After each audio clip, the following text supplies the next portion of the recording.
அல்லேலூயா. கர்த்தருடைய பரிசுத்த நாமம் மகிமைப்படுவதாக. கண்களை மூடலாம். கர்த்தருடைய வார்த்தைக்கு நேராக நாம் நம்மை ஆயத்தமாக்கும்.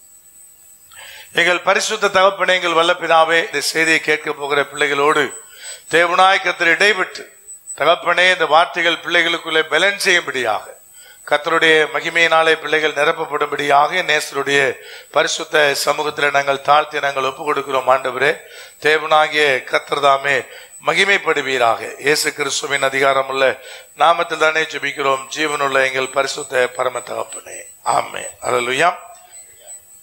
2 நாளாகமம் 20ஆம் அதிகாரத்திலிருந்து உங்களோடு கர்த்தருடைய வார்த்தைகளை பகிர்ந்து கொள்ளும்படியாக நான் வாஞ்சிக்கிறேன், ஆவியானுடைய நடத்தலின்படியாக. 2 நாளாகமத்தின் புஸ்தகம் 20ஆம் அதிகாரத்தினுடைய 20ஆம் வசனத்தை வாசிக்கலாம். அவர்கள் அதிகாலமே எழுந்திருந்து தெக்கோவாவின் வனாந்தரத்துக்கு போக புறப்பட்டார்கள். புறப்படுகையில் யோசபாத் நின்று, யூதாவே, எருசலேமின் குடிகளை கேளுங்கள், உங்கள் தேவனாகிய கர்த்தரை நம்புங்கள், அப்பொழுது நிலைப்படுவீர்கள். அவருடைய தீர்க்கதரிசிகளை நம்புங்கள், அப்பொழுது சித்தி பெறுவீர்கள் என்று சொல்லப்படுகிறதான வார்த்தை உங்களுக்கு நன்றாய் தெரியும். அதிகாலமே எழுந்து ஜனங்கள் புறப்பட்டார்கள். ஆண்டவராகிய கர்த்தருடைய ஆலோசனையின்படியாக, தேவனாய் கர்த்தர் அவர்களுக்கு என்ன சொன்னாரோ அதன்படியாக அவர்கள் புறப்பட்டார்கள். அதுக்கு முன்னாடி உங்களுக்கு நன்றாகவே தெரியும், தேவனாய் கர்த்தர் என்ன சொன்னார், எப்படி அவர்களை கடந்து போக சொன்னார், அதெல்லாம் உங்களுக்கு நன்றாகவே தெரியும். அந்த பகுதி என்பது நமக்கு தெளிவாக அவைகளை உணர்த்துகிறது. 15, 16ஆம் வசனங்களை வாசிக்கலாம். சகல யூதா கோத்திரத்தாரே, எருசலேமின் குடிகளே, ராஜாவாகிய யோசபாத்தை கேளுங்கள். தேவன் தன்னுடைய தாசன் மூலமாக ராஜாவோடு, அந்த ஜனங்களோடு, சகல பட்டணத்தாரோடு தேவன் பேசுகிற வார்த்தைகள் இடம்பெறுகிறது, கேளுங்கள். நீங்கள் அந்த ஏராளமான கூட்டத்திற்கு பயப்படாமலும் கலங்காமலும் இருங்கள் என்று கர்த்தர் உங்களுக்கு சொல்லுகிறார். இந்த யுத்தம் உங்களுடையதல்ல, தேவனுடையது. நாளைக்கு நீங்கள் அவர்களுக்கு விரோதமாய் போங்கள். இதோ அவர்கள் சிஸ் என்னும் மேற்று வழியாய் வருகிறார்கள். நீங்கள் அவர்களை எருவேல் வனாந்தரத்துக்கு எதிரான பள்ளத்தாக்கின் கடையாந்தரத்திலே கண்டு சந்திப்பீர்கள் என்று சொல்லப்படுகிற தேவனுடைய வார்த்தை. இதற்கு அப்படியே கீழ்ப்படிந்து அவர்கள் புறப்பட்டார். அவர்களுக்கு முன்பாக ஏராளமான ஒரு பெரிய திரள் கூட்டம் என்பது யுத்தத்திற்கு ஆயத்தமாக இருந்தது. ஏராளமான நாடுகள் ஒன்று சேர்ந்திருந்தது. அந்த கூட்டத்தை கண்டு நீ பயந்து பின்வாங்காத, நீ அவர்களை எதிர்கொண்டு போ, யுத்தம் முன்னுடையதல்ல, அது தேவனுடையது என்று உரைக்கப்பட்டது முதல் தீர்க்க தரிசன வார்த்தை. அதை பார்த்து பயப்படாத, பயப்பட்டு பின்வாங்காத, நீ எதிர்கொண்டு போ என்று சொல். பொதுவாக போர் முனைகள்ல 2 காரியம் நடக்கும். ஒன்று, பட்டணத்து வாசல்லாம் இறுக பூட்டி கொண்டு உள்ளே ஜனங்கள் என்ன செய்வார்கள், அமர்ந்திருப்பாங்க. அதுவும் நமக்கு பைபிள்ல பல ராஜாக்களுடைய காலத்தில் யுத்தத்தில் பார்க்க முடிந்த ஒன்று. இன்னொன்று என்னன்னா, எதிர்கொண்டு போவது. ஐயா, எனக்கு விரோதமாய் கூட்டம் கூடி எழும்புகிறார்கள் சொன்ன உடனே எதிர்த்து புறப்படுவது. எதிர்த்து புறப்படுவது எப்பொழுதுமே பாத்தீங்கன்னா, எதிர்த்து புறப்பட்டா மட்டும்தான் வெற்றி கிடைக்குமே தவிர, மற்றபடி உள்ளுக்குள்ள பூட்டிக்கிட்டு உட்கார்ந்து இருந்தா என்ன கிடைக்காது, வெற்றி கிடைக்காது. பிசாசுக்கு என்ன செய்யணும், எதிர்த்து நிக்கணும். எதிர்த்து நிக்காம உங்களை விட்டு என்ன செய்ய மாட்டான், ஓட மாட்டான். விஷயத்தை போத்தி படுத்துக்கிட்டா என்ன செய்வான் பிரதர், நல்லா 4 பக்கமும் குத்துவான். அப்ப யுத்தம் எப்படிப்பட்டது பிரதர், அது உங்களுடையதல்ல, கர்த்தருடையது. அந்த வசனம் அப்படிதான் சொல்லுது. அந்த வார்த்தைகளை நம்பி புறப்பட்டார்கள். 2வது, அந்த வார்த்தைகளை அப்படியே நம்பினபடினாலே அதே கர்த்தர் சொன்ன வழிநடத்தல்படியாக அவர்கள் புறப்பட்டார்கள். கர்த்தர் திட்டம் வகுத்து கொடுத்தார், இன்னைக்கெல்லாம் போக வேண்டாம், நாளைக்கு என்ன செய், புறப்படு. நாளைக்கு நீ புறப்பட்டனா அவர்களை எந்த இடத்துல எதிர்கொள்ளுவ என்பதெல்லாம் கர்த்தருடைய திட்டமா இருந்தது. எந்த வனாந்தரத்துல, எந்த வனாந்தரத்தினுடைய கடைசியில நீ அவர்கள் என்ன செய்வீர்கள், சந்திப்பீர்கள். இதெல்லாமே தேவனுடைய திட்டமிடுதலா இருந்தது. அதன்படி சரியாகத்தான் புறப்பட்டார்கள். அதன்படி சரியாக புறப்பட்டார்கள். ஒரு இடத்துல கூட அவர்களுக்கு தொய்வே கிடையாது. அது சொல்லும் போது ஆண்டவர் சொல்றார், ஏராளமான ஒரு பெரிய திரள் கூட்டம் இருக்கிறது, நீ என்ன செய்யாத, நீ கலங்காது என்று பேசுகிற வார்த்தைகள் அங்கே எழுதப்பட்டிருக்கிறது. இதுல பாத்தீங்கன்னா முதல் வசனத்துல, அந்த 20ஆம் அதிகாரத்தினுடைய முதல் வசனத்துல அந்த கூட்டம் எப்படியாய் கடந்து வந்தது என்று எழுதப்பட்டிருக்கிறது. வாசிக்கலாமே. இதற்கு பின்பு மோவா புத்திரரும் அம்மோன் புத்திரரும் அவர்களோட அம்மோனியருக்கு அப்புறத்தில் உள்ள மனுஷரும் கூட யோசபாத்திற்கு விரோதமாய் யுத்தம் பண்ண வந்தார்கள். அதுல மோவாபியர் வந்தாங்க, அம்மோன் புத்தர் வந்தாங்க, அதற்கு அப்புறத்தில் இருக்கிற பட்டணத்தார் வந்தாங்கன்னு சொன்னா ஒரு அர்த்தம். அந்த மனுஷரும் கூட வந்தார்கள் அப்படின்னு போட்டிருக்கு. அந்த மனுஷரும் கூட வந்தார்கள் அப்படின்னு என்ன அர்த்தம்? இப்ப இவன் கூட எனக்கு விரோதம் வாராயா அப்படின்னு என்ன அர்த்தம்? அவனுக்கு நமக்கு ஆல்ரெடி என்ன இல்லை? பகை இல்லை, ஆல்ரெடி நட்பா இருக்கிறான், அல்லது ஆல்ரெடி என்கிட்ட பல உதவிகளை பெற்றிருக்கிறவனா இருக்கிறான். அப்படின்னா மட்டும்தான் என்ன சொல்லுங்க கேட்டா இவன் கூட அப்படி சொல்லுவோம் இல்லையா?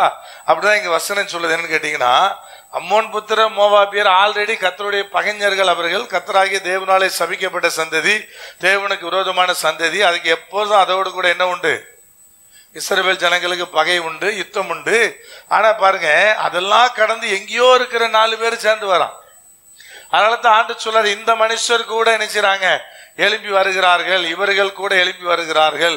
அப்படின்னா இந்த யோசபாத்துக்கு விரோதம் வந்த ஜனங்கள்லாம் யாரு பிரதர்? எதிரிகள் மாத்திரம் இல்ல, அவனோடு நட்பா இருந்தவர்கள், அவனிடத்துல நன்மையை அனுபவிச்சவர்கள். அப்படி கூட வச்சுக்கலாம். என்னடா இவன் கூட எழுப்பிட்டானையா விரோதமா என்பது போல ஒரு பெரிய கூட்டம் எழும்புகிறது. அந்த கூட்டத்துக்கு நடுவே நடக்கிற யுத்தத்துலதான் தேவனாய் கர்த்தர் ஐடியா கொடுக்கிறார். இப்படி செய், இப்படி செய், இப்படி செய், நீ நாளைக்கு புறப்பட்டு செல்லு என்றெல்லாம் சொல்லி அந்த வார்த்தைகளுக்கு அப்படியே கீழ்ப்படிந்து செல்லும் போது 2ஆம் இசை தேவனாய் கர்த்தருடைய வார்த்தை உண்டாகி அந்த ஜனங்களோடு பேசுகிறார். இப்ப முதல் முறை பேசுவது தேவனுடைய தீர்க்கதரிசி பேசுகிறார். 2ஆம் இசை பேசும்போது யார் பேசுறார்? யோசபாத்து பேசுறார். இப்ப ராஜா பேசுகிறார். அப்ப எந்த அளவுக்கு தேவனுடைய வார்த்தை சரியானபடி யோசபாத் ராஜாவினுடைய உள்ளுக்குள்ளே சென்றிருந்துச்சுன்னா, அது உள்ளுக்குள்ளே கிரியை செஞ்சிருந்தா அவர் பேசுவார் பாருங்க. அவர் 2ஆம் இசை பேசுகிற காரியம் என்னன்னு கேட்டீங்கன்னா, உங்கள் தேவனாகிய கர்த்தரை நம்புங்கள், அப்பொழுது நிலைப்படுவீர்கள். கர்த்தரை நம்பு, கர்த்தரை நம்பு, அப்பொழுது என்ன செய்வீர்கள்? நிலைப்படுவீர்கள். தேவனை நம்புகிற பிள்ளைகள் ஒரு நாள் அசைக்கப்படுவதில்லை. தேவனுடைய நம்புகிற பிள்ளைகளுக்கு அடைக்கலம் உண்டு. தேவனை நம்புகிற பிள்ளைகள் ஒரு நாள் வெக்கப்பட்டு நினைச்சதே இல்லை, போனதே கிடையாது, போறதும் கிடையாது, போனதும் இல்லை, போகிறதும் கிடையாது. அப்ப எவ்வளவு பெரிய யுத்தம் வந்தாலும் சரி, பிசாசு உங்களோட ஒரு பெரிய யுத்தத்தை நடத்தி கொண்டிருந்தாலும் சரி, பிசாசு என்ன செய்வான் பிரதர்? ஒண்ணு நேரடியா வந்து நம்மளோட யுத்தத்தை நடத்த முடியலன்னா யாரையாவது 4 பேர் என்ன செய்வான்? விரோதமா எழுப்பி விடுவான். அவர்கள் நம்மோடு கூட யுத்தம் பண்ணுவார்கள். அவர்களுக்குள்ளே அவன் சென்று அவர்களை தன்னுடைய பாண்டமாக மாற்றி என்ன செய்வான்? பயன்படுத்துவான். ஆனா அவர்கள் எல்லாருடைய முடிவும் பாத்தீங்கன்னா பைபிள்ல பிசாசனுடைய கரத்தில் எடுத்து யாரையெல்லாம் பயன்படுத்துறானோ அவனுடைய முடிவெல்லாம் அழிவுதான். யூதாஸ் காரியத்தோட நிலைமை என்னாச்சு உங்களுக்கு நன்றாகவே தெரியும். வயிற்று பிழப்புக்காக, பணத்துக்காக காட்டி கொடுத்தான். எந்த வயிற்றுக்காய் காட்டி கொடுத்தானோ அதே வயிறு வெடிச்சு என்ன பண்ணான்? தூக்கு போட்டு தானே செத்தான். அப்புறம் எப்படி பிரதர் வயிறு வெடிச்சது நினைக்கிறீங்களா? பைபிள் வசனம் இருக்கா இல்லையா? வயிறு வெடிச்சு செத்தான், தூக்கு போட்டு தான் செத்தான் தெரியும். எப்படி வயிறு வெடிச்சுன்னு கேக்குறீங்களா? ஒரு மலையினுடைய உச்சியில போய் தூக்கு போட்டான். அந்த கிளை ஒடிஞ்சு கீழே விழுந்து என்ன செஞ்சான்? வயிறு வெடிச்சு செத்தான். எல்லா தேவனுடைய வார்த்தையும் துளி அளவும் மாறாது. அது எப்படி ப்ராபெசி சொல்லப்படுதோ அது அப்படியே நடக்கும். அப்ப எப்படி பிரதர் வயிறு வெடிச்சது? அப்படிதான் வெடிச்சது. அப்ப வயிறு வெடித்து அவன் மரித்ததாக பைபிள் வசனங்கள் நமக்கு தெளிவாக சொல்லுகிறது. எந்த வயிற்றுக்காக கர்த்தரை காட்டி கிடத்தானோ அதே வயிற்றுக்காக. அப்ப நன்றா நீங்க விளங்கி கொள்ளணும், இதுதான் எல்லாருடைய நிலைமை. அப்ப தேவனாய் கர்த்தர் என்ன சொல்லுகிறார்? ஐயா, அவர்களோடு நமக்கு யுத்தம் உண்டா பிரதர்? கண்டிப்பா உண்டு. ஆனா பயந்து ஒடுங்கி விலகினா நீ என்ன செய்ய? யுத்தத்துல நீ தோத்துதான் போவென்றிருக்கும். ஆனா தேவனுடைய ஆலோசனையின்படியாக நடக்கணும்னு கர்த்தர் சொல்றாரு. யுத்தம் வரும்போது தாவீதும் யோனத்தானும் சேர்ந்து ஒரு யுத்தத்தை நடப்பித்தாங்க ஒரு பள்ளத்தாக்குல. அப்ப தண்ணீர் கரை புரண்டு ஓடுவது போல எதிரிகளை ஓட விட்டாங்க. அடுத்து ஒரு சில நாட்கள்ல அதே எதிரி தான் வரான். சேம் எதிரி, அதே சேம் இடம். நம்ம என்ன செய்வோம்? ஒருத்தனை அடிச்சு ஓட விடுறோம்னா அதே இடத்துல அதே எதிரி திரும்ப வந்தா டப்புன்னு அடுத்த ஒரு கட்டையை தூக்கிட்டு ஏழை ஏற்கனவே வாங்கினது 10லயோல இந்த வாரம் அப்படின்னு போயிடுவோம் இல்லையா? ஏன்னா ஏற்கனவே தோத்து போனவன் நம்மகிட்ட, அதனால இன்னும் வீரா வேசப்பா என்ன செய்ய கிளம்புவோம். ஆனா அன்னைக்கு தாவீது என்ன பண்ணான்னா கத்தட்டு தான் போய் உட்கார்ந்தான். கத்தர் சொன்னார், அப்படியே வெயிட் பண்ணிடா, முசுக்கொட்டை இடையனுடைய அந்த செடியில் என்ன செய்யும்? ஒரு சின்ன இறைச்சொல் கேட்கும், அப்ப நீ புறப்படுனார். அப்ப ஒரே இடம் ஒரே எதிரியா இருந்தாலும் யுத்தத்துல கர்த்தர் பழக்கி வைக்கிற காரியத்துல என்ன இருக்கு? ஒரு வித்தியாசம் இருக்கு. அது உணராம போனா செருப்படிதான் வாங்கணும். அது உணராம போனா கண்டிப்பா அடி நமக்கு விழும். அப்ப தேவன் சொல்லுகிற ஆலோசனைப்படி புறப்படுகிறார்கள். கரெக்டா அதன்படி போனாங்க. அப்ப நம்பித்தானே பிரதர் போனாங்க. திரும்ப ஒரு விஷயம் எதுக்கு யோசபாத் கர்த்தரை நம்புங்கள் அப்பொழுது நீங்கள் நிலைப்படுவீர்கள் ஏன் சொல்லணும்னு கேட்டீங்கன்னா, அதுதான் அந்த வெற்றியினுடைய அடிப்படையான ஒன்றா இருக்கிறது. அது திரும்ப திரும்ப திரும்ப சொல்லப்பட வேண்டிய ஒன்றா இருக்கிறது. மறந்துடாதீங்க. ஒரு பிரசங்கத்தை நாங்க தொடர்ச்சியா செய்யறோம்னா, ஒரு கருத்தை தொடர்ச்சியா பண்றோம்னா, அதுக்கு நீ கீழ்ப்படிஞ்சேதான் ஆகணும். அது எப்படி ஆகிலும் உனக்குள்ள கொண்டு வரணுங்கிற நோக்கம் எங்களுக்குள்ள என்ன செய்யும்? அது இருக்கும். ஆவியானுடைய நடத்தல் படி அதை அழுத்தி அடிக்கடி அதை சொல்லிக்கிட்டே இருக்கிறோம்னா என்ன அர்த்தம்னா, அது நீ அறிந்து கொள்ள வேண்டிய ஒன்று, அது நீ புரிந்து கொள்ள வேண்டிய ஒன்று, அது நீ ஏற்றுக்கொள்ள வேண்டிய மிக மிக மிக முக்கியமானது அப்படி அர்த்தம். அப்ப ரெண்டாம் விஷயம் சொல்லுகிறார், கர்த்தரை நம்பித்தானே போனாங்க. அப்புறம் எதுக்கு ரெண்டாம் அடிமடி நம்புன்னு சொல்லணும் இல்லையா? இந்த காலத்து யங்ஸ்டர் பாத்தீங்கன்னா, ஒரு காரியத்தை ரெண்டாவது டைம் சொன்னீங்கன்னா என்ன ஆயிடுவாங்க? அதை ஏற்கனவே சொல்லியாச்சு, அப்புறம் என்ன மறுபடியும் அதே சொல்லுவீங்களா அப்படிப்பாங்க இல்லையா? உங்க வீட்டு பிள்ளைலாம் சொன்னது இல்லையா? அதான் ஏற்கனவே சொல்லியாச்சு, திரும்ப திரும்ப அதை ஏன் சொல்ற அப்படி கேட்பாங்க இல்லையா? திரும்ப திரும்ப சொல்லப்படுதுன்னா அது ரொம்ப ரொம்ப முக்கியமானதுன்னு அர்த்தம். அதுக்கு ஏன் ரெண்டாவது தடவை சொல்றேன்னு என்ன செய்யக்கூடாது? நீங்க வாலிபர்கள்லாம் சேர்த்தான் சொல்றேன். அது எதுக்கு திரும்ப திரும்ப சொல்றேன்னு கேட்கக்கூடாது. அது திரும்ப திரும்ப சொல்லப்படுகிற காரியமா இருந்தா அது மறுபடியும் மறுபடியும் முக்கியமானது என்று அர்த்தம். ஏன் திரும்ப திரும்ப சொல்றீங்கலாம் கேட்கக்கூடாது. அப்ப கர்த்தரை நம்புவதுதான் அன்றைக்கு அந்த ஜனங்களுக்கு கொடுக்கப்பட்ட மிக முக்கியமானது ஒரு காரியமா இருக்கிறது. புலம்பல் 3ஆம் அதிகாரத்தினுடைய 18ஆம் வசனத்தை வாசிக்கலாம். ஏன் பலனும் கர்த்தருக்கு காத்திருக்கிற நம்பிக்கையும் அழிந்து போய் சென்றேன். அங்கு ஒரு புலம்பல் என்பது ஏடுபடுகிறது. அதில் ஒரு வார்த்தையை பயன்படுத்துறாரு, கர்த்தருக்கு காத்திருக்கிற நம்பிக்கை. அப்ப நம்பிக்கைன்னா என்ன பிரதர்? ஆண்டவரை நம்பி உடனே தடாலடி இறங்குவதா பிரதர்? இல்ல. அந்த நம்பிக்கைக்குள்ளே காத்திருத்தல் என்கிற ஒரு காரியம் என்ன செய்கிறது இருக்கிறது என்பது நீங்க மறந்து போயிடக்கூடாது. அப்ப நம்பிக்கைன்னா என்ன பிரதர்? நம்பி போய் தகால்னு ஒரு காரியத்தை செய்வதல்ல. நம்பி போய் ஒரு காரியத்தை விசுவாசத்தின் அடிப்படையில் பிரதர் நான் உடனே இப்ப அதை செய்யறேன் என்பதில்ல. நம்பிக்கையோடு காத்திருத்தலே ஒரு பெரிய ரகசியம் இருக்குது. நம்பிக்கையினுடைய ஒரு பெரிய ரகசியம் என்னன்னு கேட்டீங்கன்னா காத்திருத்தல். காத்திருத்தல் தேவன் செயல்படுகிற வரை காத்திருத்தல். நாளைக்கென்றால் நாளைக்காய் காத்திருத்தல். அப்ப கர்த்தர் என்ன சொல்றாரு பிரதர்? அவர் என்னைக்கு சொல்றாரோ அதுவரை காத்திருத்தல், அதுவரை வெயிட் பண்றது. அதுதான் நம்பிக்கையினுடைய அடுத்த ஒரு பரிமாணம். நம்பிக்கையோடு செஞ்சேன் பிரதர், விசுவாசத்தோடு நான் போனேன் பிரதர். 2 நாள் தொடர்ந்து ஜெபம் பண்ணுவாங்க. 3ஆம் நாள் பாத்தீங்கன்னா போய் இறங்கி எங்கேயாவது அடியை வாங்கிட்டு நான் எவ்வளவு விசுவாசமா ஜெபம் பண்ணேன் தெரியுமா?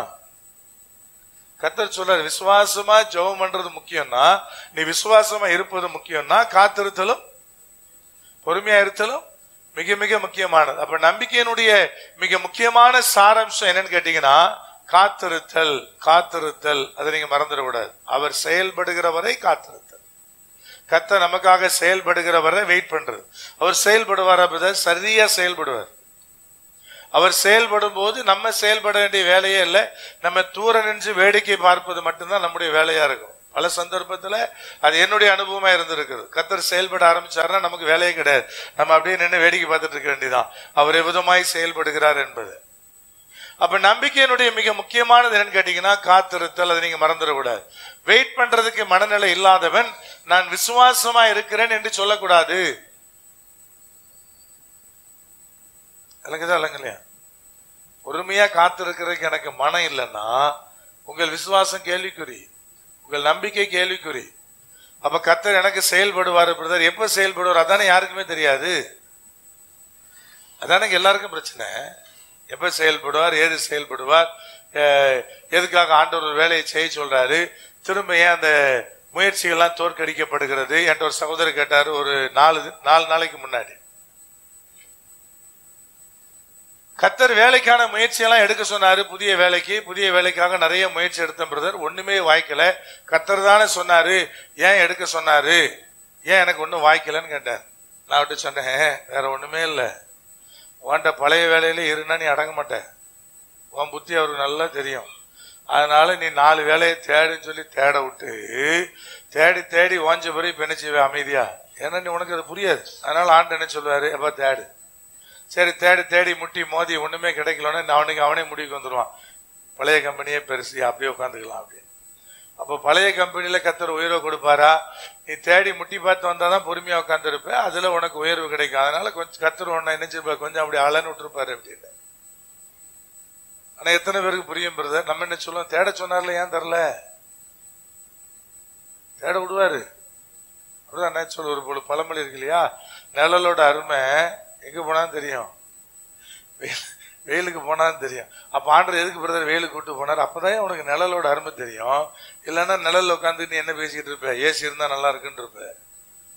வெயிலுக்கு போனாதான் பரவாயில்ல, நிழலே எனக்கு என்னவா இருக்குது, பெட்டரா இருக்குதுங்கிற முடிவுக்கு என்ன செய்வேன், கடந்து வருவேன். நிறைய விவாகரத்து பண்ணுகிற ஆண்களுக்கும் பெண்களுக்கு இதான் பண்ணிட்டா அதுக்கு விட ஒரு பெட்டரா கரெக்டா லைஃப் அமையும் பிரதர். எவன் சொன்னான்? அதை விட படு மோசமா அமைஞ்சா என்ன செய்ய போற? அதை விட மோசமா அமைஞ்சிருச்சு என்ன செய்வ? அது யாரு தெரியும்? ஐயா இருக்கிறத விட்டாச்சு. ஒரு பழமொழி சொல்லுவாங்களே, இருக்கிறத விட்டுட்டு பறக்கிறக்கு ஆசைப்படுறதுன்ற மாதிரி. அப்படி பாத்தீங்கன்னா நிறைய பேர் அப்படிதான் இருக்கிறாங்க. இன்னைக்கு இது சரியில்லையா மாத்திரு, அது சரியில்லையா மாத்திரு, அது சரியில்லையா மாத்திரு, எல்லாத்தையும் மாத்திருதான். என்னங்க, பேரண்ட்ஸ் சரியில்லைன்னா மாத்த முடியாது, பிள்ளைங்க சரியில்லைன்னா மாத்த முடியாது இல்லையா? அது யாருதான் மாத்தணும்? என்னங்க, பேரண்ட்ஸ் சரியில்லாத பிள்ளைகளும் இருக்குது, பிள்ளைகள் சரியில்லாத பேரண்ட்ஸ் இருக்கிறாங்க. அது யாருங்க மாத்துறது? அதை மாத்தவே முடியாது இல்லையா? என்னங்க, எல்லாத்தையும் மாத்திரு, மாத்துறதுக்கு எதெல்லாம் ஆப்ஷன் இருக்கோ எல்லாத்தையும் மாத்திரு. இந்த மாதிரி ஹார்ட்ல வலிக்குதுன்னு சொல்லிட்டு போனா ஹார்ட்டை பிடிக்க போட எவனும் சொல்ல முடியாது இல்லையா? என்னங்க, அதை எடுத்துடலாம் இதை எடுத்துடலாம். அதே மாதிரிதான் லைஃப்ல எதெல்லாம் மாத்துறதுக்கு வாய்ப்பு கிடைக்குதோ எல்லாத்தையும் மாத்திரணும். சரிங்க, மாத்துனா அதை விட பெட்டர் சாய்ஸ் கிடைக்குன்னு எவன் சொன்னா? அதை விட படு மோசமானது ஒண்ணு வந்துச்சுன்னு என்ன செய்வ? கேள்வி உங்களுக்கு புரியும் நினைக்கிறேன். அதனால எல்லாத்தையும் மாற்ற முடியாது. அமைதியா பொறுமையோடு கூட அமர்ந்திருப்பதுதான் தேவன் விரும்புகிற காரியமா இருக்குது. அதுதான் என்னுடைய நம்பிக்கையினுடைய வெளிப்பாடா இருக்கிறது, என்னுடைய விசுவாசத்தினுடைய வெளிப்பாடா இருக்குது. வெயிட் பண்ணு என்கிற மிக முக்கியமானதான் என்னுடைய நம்பிக்கை. அப்ப கர்த்தரை நம்புறேன் உடனடியாக செயல்படுவதில்ல, காத்திருத்தல். காத்திருத்தல் அது ரொம்ப ரொம்ப முக்கியமானது. ஆண்டவர் சொல்ல, ஐயா நீங்க என்ன செய்வீங்க, கர்த்தரை நம்புங்கள், அப்பொழுது நீங்கள் நிலைப்படுவீர்கள். நிலைப்படுவீர்கள். ஒரு மனுஷன் ஃபர்ஸ்ட் ஆசீர்வாதமா மாறுறதுக்கு முன்னாடி கர்த்தர் என்ன செய்றார்? அவனை நிலைப்படுத்துறார். அவனை ஸ்டேபிளா ஒரு இடத்துல உட்கார வைக்கிறார், அல்லது அவனுக்கான அஸ்திவாரத்தை உருவாக்குறார். அவனுடைய அஸ்திவாரம் உருவாக்கப்பட்ட பிறகு அந்த மகன் நிலையா என்ன செய்ய முடியும், கட்டப்பட முடியும். இருக்கிறதுல கஷ்டமான வேலை என்ன பிரதர்? வீடு கட்டும் போது அஸ்திவாரம் போடுறதா ரொம்ப ரொம்ப கஷ்டமான வேலை. கையில கொஞ்சம் காசு வச்சிருக்கிறேன், வீடு கட்ட ஆரம்பிச்சான்னா அஸ்திவாரம் போட்டு முடிச்சோன்னா ஒரு பைசா இருக்காது. மொத்தத்தையும் என்ன பண்ணிடும், பூமி கீழே ஒழுங்கிரும். என்னங்க, அப்புறம் அவங்க பெரும்பாடுபட்டு தான் மேல வரணும். ஏன்னா அவ்வளவு ரொம்ப முக்கியமானது அஸ்திவாரம். கர்த்தர் நினைச்சாரு பிரதர், நீ ஆசீர்வாதமா இருக்கணும்னா முதல்ல உனக்கு நல்ல அஸ்திவாரம் தேவை. கர்த்தரை நம்புகிற நம்பிக்கை தான் ஒரு மனுஷனுடைய அஸ்திவாரம். நீங்க நிலைப்படுவீர்கள், நீங்கள் நிலைநிறுத்தப்படுவீர்கள் என்கிறதான வார்த்தை என்பது அங்கே பயன்படுத்தப்படுகிறது. அப்ப தேவனை நம்பி இருக்கிற நீங்க சொன்னீங்கன்னா காத்திருக்க கத்துக்கொள். தேவன் செயல்படுகிறவரை வெயிட் பண்ணு. நாளைக்குன்னு சொன்னார்னா நாளைக்காய் காத்துரு. அடுத்த வருஷம் சொன்னார்னா அடுத்த வருஷத்துக்கு என்ன செய், காத்துரு. ஏன் சொல்றாரு பிரதர், எதுக்கு சொல்றாரு பிரதர்? அந்த கேள்வி உனக்கு அவசியமற்றது. இதுதான் நம்பிக்கையினுடைய ஒரு காரியமா இருக்கிறது. சகரியா 9ஆம் அதிகாரத்தினுடைய 12ஆம் வசனம், நம்பிக்கையுடைய சிறைகளை அரணுக்கு திரும்புங்கள், இரட்டிப்பான நன்மையை தருவேன், இன்றைக்கே தருவேன். இங்க ஆண்டவராய் கர்த்தர் அருமையான வார்த்தையை சொல்றார். இந்த வசனம் எல்லாருக்கும் மனப்படமா தெரியும். ஏன்னா இரட்டிப்பான நன்மை ஆண்டு சொன்னதுனால அது எல்லாருக்குமே கண்டிப்பா மனப்படமா தெரியும். அந்த இரட்டிப்பான நன்மையை தேவன் வாக்கு பண்றதுக்கு முன்னாடி சொன்னாரு, நம்பிக்கையுடைய சிறைகளே. ரெண்டாவது சொல்ல வர்றாரு, ஐயா நீ சிறையிருப்பில் இருக்கும் போது நம்பிக்கையோடு இருக்கிறா பாத்தியா, அதுதான் நம்பிக்கை. அதுதான் தேவன் பேர்ல வைக்கிற நம்பிக்கை. 38 வருஷம் வியாதி படுக்குங்க, ஒவ்வொரு நாளும் இறங்கி சுகத்தை பெறவே முடியல.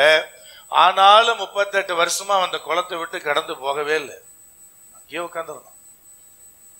ஒவ்வொரு முறை கலக்கப்படும் போதும் உள்ள இறங்குறதுக்கு எடுக்கிற முயற்சி என்ன செய்யப்படவே இல்லை, அது மாறவே இல்லை, முயற்சித்து கொண்டே இருந்தான். ஆண்டவராகிய இயேசு கிறிஸ்து அதனாலதான் வந்து நீ சுகமாக விரும்புகிறாயான்னு அவனை மட்டும் பார்த்து கேட்டார், மற்ற வியாதியஸ்தர் எல்லாரையும் விட்டுட்டு. அப்ப என்ன பிரதர், சிறையிருப்பில் இருக்கும் போது யார் நம்பிக்கையோடு இருக்கிறார்களோ அவருக்கு தான் இந்த இரட்டிப்பான நன்மை என்பது வாக்குத்தத்தம் பண்ணப்படுகிறது. முதல்ல சொன்னேன் நம்பிக்கை என்பது காத்திருத்தல். இரண்டாவது நான் சொல்றேன் சிறையிருப்பிலும் நம்பிக்கையா இருத்தல். அது ரொம்ப ரொம்ப முக்கியமா. நம்பிக்கையுடைய சிறைகளே, அதுதான் மிக மிக முக்கியமான ஒன்றாய் வேத வசனம் சொல்லுது. அப்போ அந்த நம்பிக்கை குறையவே இல்லை. 38 வருஷ வியாதி படுக்கையில் இருந்த மனுஷனுக்கு நம்ம ஒரு காரியத்துக்காக எவ்வளவு நாள் ஜெபிக்கிறோம் யோசிச்சு பாருங்க. ஒரு சில நாட்கள், ஒரு சில மாதங்கள் அல்லது ஒரு சில வருஷங்கள் ஜெபித்து முடிச்சுட்டு நடக்கவே இல்லை, தூக்கி தூர போட்டு ஆண்டவரே செஞ்சாலும் சரி செய்யாம போனாலும் சரி அப்படிதான் முடிவுக்கு வரும். 38 வருஷம் வியாதிங்க, படுக்கங்க. ஆனா படுத்த படுக்க எப்படி முயற்சி தானே தெரியாது, உருண்டுட்டு போனானோ பிறண்டுட்டு போனானோ தெரியாது. ஆனா உள்ள இறங்க எடுக்கிற முயற்சியும் குறையல, காத்திருக்கிற காத்திருப்பும் குறையல. அதுதான் அந்த சிறையிருப்பின் நடுவில் நம்பிக்கையா இருக்கு. ஒரு நாள் திடீர்னு அற்புதம் நடந்தது. ஆண்டவராக இயேசு கிறிஸ்து அந்த குளத்துக்குள்ள இறக்கி அந்த 38 வருட வியாதியஸ்தனுக்கு சுகம் கொடுக்காம தன் வார்த்தைகளை கொண்டு சுகம் கொடுத்தார். அது அதை விட ரொம்ப முக்கியமானது. அவன்கிட்ட நீ சுகமாக விரும்புகிறான்னு கேட்கும் போது கூட என்ன பதில் சொன்னான்னா, ஆமாண்டவரேன்னு சொல்லல, என்னை சுகமாக்க ஆண்டவரேன்னு சொல்ல, ஆமாண்டவரை இறக்கி விடுற காலம் இல்லைன்னு சொன்னான். அந்த வியாதியஸ்தன் மாத்திரமல்ல, அதுல படுத்திருந்த எல்லா வியாதியஸ்தர்களும் அந்த குளத்தையே தான் பார்த்துக்கிட்டு இருந்தாங்க. கர்த்தர் ஒருவேளை அந்த 38 வருட வியாதி படுக்கையில் இருக்கிற மனுஷன் அந்த குளத்துக்குள்ள இறக்கி ஒரு முக்கி சுகம் கொடுத்திருந்தாருன்னா தொடர்ச்சியா குளத்தை தான் எல்லாரும் பார்த்துக்கிட்டே இருந்திருப்பான். இயேசு கிறிஸ்து என்ன சொல்றாரு, படுக்கை எடுத்து நடன்ற. அவன் அப்படியே படுக்கையை தூக்கி சுருட்டி அக்கல்ல வச்சுட்டு நடந்து போறான். அதை அப்படியே காட்சிப்படுத்தி பாருங்க. மீதி இருக்கிற எல்லா வியாதியஸ்தரும் இப்ப யாரை பார்த்திருப்பாங்க? இயேசுவை பார்த்திருப்பாங்க. குளத்தை பார்த்த கண்ணெல்லாம் இப்ப யாரை நோக்கி பாக்குது? இயேசுவை நோக்கி பாக்குது. அப்ப நம்பிக்கை கூட யார் மேல வைக்கணும் என்பதற்குதான் இயேசு கிறிஸ்து அப்படி அற்புதம் பண்றார். குளத்தெல்லாம் நம்பாத, எந்த மரத்தையும் நம்பாத, பர்டிகுலர் இடத்தை நம்பாத, கர்த்தர் மேல் மாத்திரம் என்ன செய், நம்பிக்கையாயிரு. இது தேவன் நம்ம கற்றுக் கொடுக்கிற மிக மிக மிக முக்கியமானது ஒரு சத்தியம் அடங்கி இருக்கு. அப்போ நம்பிக்கை என்பது இயேசு கிறிஸ்து மேல இருக்கணும், நம்முடைய பிதாவாகிய தேவன் பேர்ல இருக்கணும், நம்முடைய திருத்துவ தேவன் பேர்ல இருக்கணும், பரிசுத்த ஆவியானவர் பேர்ல இருக்கணும், நம்முடைய திருத்துவ தேவன் பேர்ல அது காணப்படணும். மிக மிக முக்கியமானது, நான் சிறையிருப்பில் இருந்தாலும் நம்பிக்கையோடு இருக்கணும். எவ்வளவு குறைகளுக்கு மத்தியில போராட்டங்களுக்கு நடுவில் போனாலும் நம்பிக்கையோடு இருக்கணும். சரி, கர்த்தர் செய்வார் என்கிறதான நம்பிக்கை நம்முடைய வாழ்க்கையில் அவசியமானது. அப்ப நம்பிக்கை என்பது காத்திருத்தல் என்கிற ஒரு பரிமாணத்தை மறந்துடாதீங்க. அதோட இன்னொரு பரிமாணம் என்னன்னு கேட்டீங்கன்னா, சிறையிருப்பில் இருந்தாலும் நம்பிக்கையோடு இருப்பது. இதை நீங்க மறந்துடவே கூடாது. இந்த நம்பிக்கையை விசுவாசத்தை நம்ம கூட்டுவது எது பிரதர்? ரோமருக்கு பவுல் எழுதும் போது அழகா சொன்னார், 5ஆம் அதிகாரத்தினுடைய 3-4 வசனங்கள். அது மாத்திரமல்ல, உபத்திரவம் பொறுமையையும், பொறுமை பரீட்சையும், பரீட்சை நம்பிக்கையும் உண்டாக்குறது என்று நாங்கள் அறிந்து, பவுல் அறிந்து கொண்ட, நாங்கள் அறிந்து கொண்டார். எல்லா பவுலோடு இருந்த ஊழியர்களும் இணைந்து அறிந்து கொண்ட ஒரு பெரிய காரியம் என்னன்னா, உபத்திரவம் என்னத்தை உண்டாக்குதான்? பொறுமையை உண்டாக்குது. உபத்திரவத்தை சகிக்க ஆரம்பிச்சால் பொறுமையை கற்றுக்கொள்வீங்க. ஏற்ற காலத்தில் உயர்த்தும்படியான திட்டம் ஆகார் மேல தேவனுக்கு இருந்தது. அவள் பழுகி பெருகணும், அந்த சந்ததி இப்படி இருக்கணும், அப்படி ஒரு பெரிய திட்டத்தை தேவன் யார் பேர்ல வச்சிருந்தார்னா அந்த ஆகார் பேர்ல வைத்திருந்தார். ஆனா அவ வீட்டை விட்டு ஓடி வரும்போது கர்த்தர் இடைவெளியில சந்திச்சு சொன்னார், நீ போய் உன் நாச்சியாரண்டை அடங்கி இரு, நான் உன்னை பெருக பண்ணுவேன். நாச்சியாரண்டை போய் என்ன செய், அடங்கிரு. அப்ப அவ வெளியே ஓடி வந்துட்டு திரும்ப எகைன் போய் அதே நாச்சியாரண்டை அடங்கி இருந்தா உபத்திரவம் கூடுமா குறையுமா? சும்மாவே சொல்லுவாங்க இல்லையா, சலங்கை கட்டிட்டு ஆடுவான்னு, அந்த மாதிரி அங்க அவ்வளவு பெரிய பகைமை உணர்ச்சி இருக்கிறது. சும்மாவே 1000 உபத்திரவாங்க. இப்ப திரும்ப எகைன் போய் அதே நாச்சியாரண்டை போய் அடங்கி இருக்கணும், அவன் இன்னும் உபத்திரவப்படுத்துவான். ஆனா தேவன் எதற்கு அதை அனுமதிக்கிறாரு பிரதர்? அதுதான் உனக்கு பொறுமையை கற்றுக் கொடுக்கும்ன்றார். உபத்திரவப்பட நெருக்கங்களுக்குள்ளே வர வர அதுல நீ உபத்திரவப்பட்டு வேதனைப்பட்டு உன்னுடைய பொறுமை கண்டிப்பாக கூட்டப்படும். ஒரே நாள்ல அந்த உபத்திரம் வந்தோன்னா ஒரு மனுஷன் அப்படியே பொறுமைசாலியா மாறிடுவானா பிரதர்? இல்ல. பொறுமையா இருக்கிறான்னா அவன் பல உபத்திரவத்தை சந்திச்சவனா இருப்பான். உலகத்துல நிறைய பேர் பிரதர் முன்ன மாதிரி அவர் இல்ல, இப்ப கொஞ்சம் தனியா ஒதுங்கிடுறாரு அப்படின்னா அவர் அவ்வளவு காயப்பட்டிருக்கிறான்னு அர்த்தம்.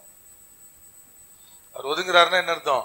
அவ்வளவு தூரம் போய் எல்லாம் காயப்படுத்தி இருக்கிறாங்க, வேதனைப்படுத்தி இருக்கிறாங்கன்னு அர்த்தம். இல்லைன்னா அவரே ஒதுங்க போறாரு. அப்போ ஒரு மனுஷன் இப்ப ரொம்ப பலவளன் பேசுவாரு, இப்ப ரொம்ப அமைதியா இருக்கிறாருன்னா அவரு நிறைய பொறுமையை கத்து இருக்கிறாரு அர்த்தம். அதுக்கு எத்தனை வருஷம் அந்த ப்ராசஸ் போச்சோ தெரியாது.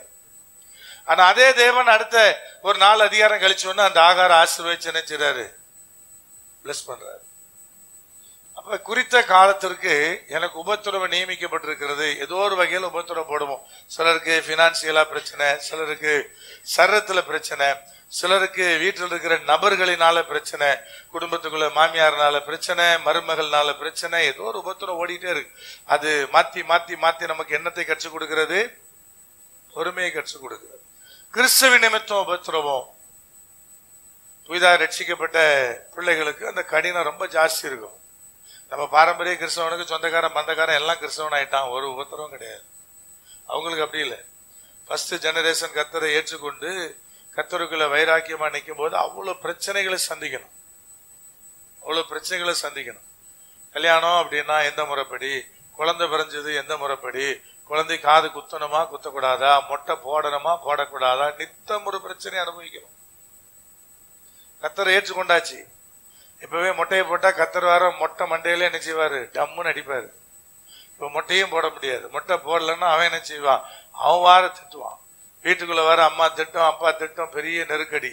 இதெல்லாம் கடந்து கல்யாணம் எந்த முறைப்படி செய்வது, சாவு எந்த முறைப்படி நடத்துவது, எல்லாமே ஒரு பெரிய பிரச்சனை. யாருக்கு பிரதர்? ஃபர்ஸ்ட் ஜெனரேஷன் கிறிஸ்தவம் வர்றாங்களா அவங்களுக்கு. எங்களுக்கு இந்த மாதிரி பாத்தீங்கன்னா கிராமங்கள் அப்பப்போ நடக்கும், ஏதாவது இறந்துருவாங்க, இறந்தா பெரிய பிரச்சனை நடக்கும். என்ன செய்யறது, ஏது செய்யறது.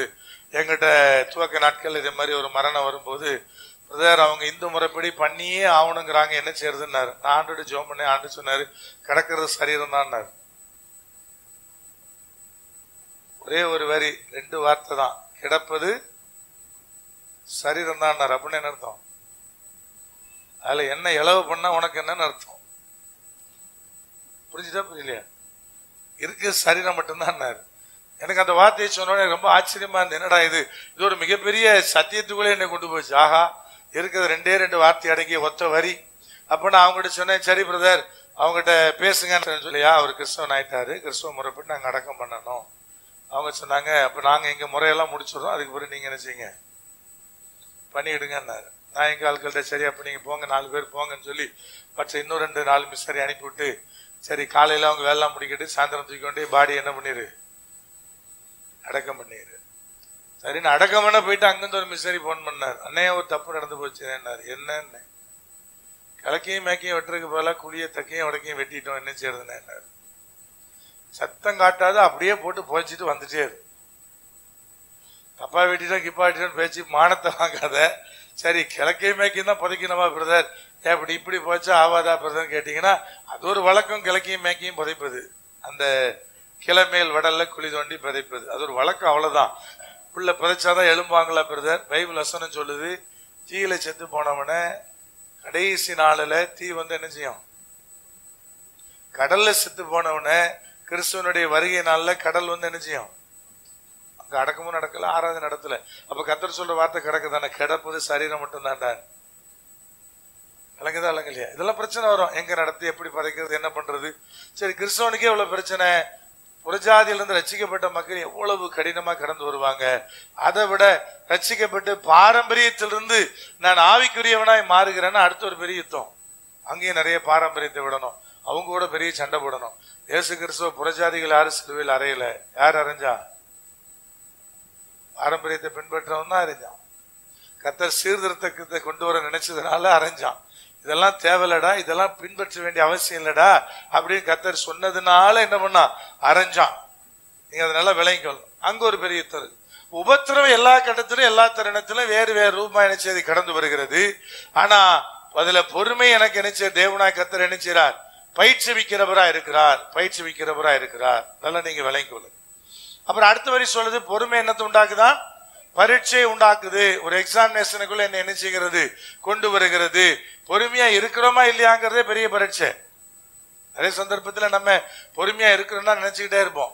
யாராவது சீண்டுமா தெரியும், ஓஹோ நம்மகிட்ட பொறுமை எல்லாம் கிடையாது. சீண்டி பார்த்தான்னு தெரியும். அது வரைக்கும் அக்கா ரொம்ப நல்லவங்க தான், போய் சொரிஞ்சு பாருங்க, அக்கா எவ்வளவு கொடூரமானாலும் அப்புறம் தான் தெரியும் அப்படிங்கிற மாதிரி இருக்கு இல்லையா?